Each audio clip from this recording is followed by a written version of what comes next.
এটা এমন একটা ফোন যে ফোনটাতে বিভিন্ন সমস্যা বা বিভিন্ন সবচেয়ে বেশি সমস্যা পেয়েছে সেটা হচ্ছে অটো ইডিএল পোর্ট। এটা হচ্ছে পোকো M3 মডেল আর এই ফোনটিতে যে কমন সমস্যাগুলো হয়ে থাকে সেটা হচ্ছে এমআই লোগোতে এসে আটকে থাকা এবং ভাইব্রেট হয় কিন্তু ডিসপ্লে আসে না। আবার অনেক সময় দেখা যায় যে প্রভিশন ইজ নট রেসপন্ডিং, আবার ডেট আফটার রিবুট, মানে ডেড হয়ে যায় রিবুট করতে করতে একসময় আর চালুই হচ্ছে না এরকম হয়।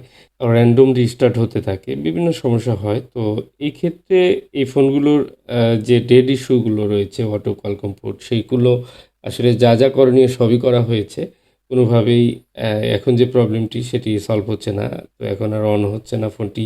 আর এটা আমার কাছে দিয়েছেই মূলত সিপিইউ রিভলভ করার জন্য। একজন টেকনিশিয়ানের হাত হয়ে যেহেতু এসেছে, তো আমি দেরি না করে সিপিইউটা রিমুভ করে নিলাম। তো দেখুন এই ধরনের মাদারবোর্ডের সিপিইউর যে রিমুভিং এই সেক্টরে কিন্তু সিপিইউ রিমুভ করতে গিয়ে অনেক বোর্ড ফুলে যায়। কারণ হচ্ছে এই বোর্ডটা বিশেষ করে এই মডেলের সিপিইউটা রিমুভ করতে গেলে অনেক সময় কিন্তু দেখা যায় যে হিট টেম্পারেচার কম বেশির কারণে এই সমস্যাগুলো হয়ে থাকে। তো এই বিষয়টা খেয়াল করে মূলত কাজ করতে হয়। আমি চেষ্টা করছি সুন্দরভাবে রিমুভ করার এবং ক্লিন করার। আমি পুরো মাদারবোর্ডটি ক্লিন করে নিচ্ছি। মাদারবোর্ড ক্লিন হয়ে গেলে সিপিইউটা রিভলভ করব এবং রিভলভ করে ইনস্টল করলেই কিন্তু আমরা রেজাল্ট পেয়ে যাব যে ফোনটা অন হয় কিনা। তো খুব সুন্দরভাবে প্যাডগুলো ক্লিন করেছি। এবার আমি যেটি করছি এটি হচ্ছে সিপিইউটি পুরা আঠাগুলো পরিষ্কার করে নেব। সিপিইউর মধ্যে এক ধরনের ব্ল্যাক পেস্ট থাকে।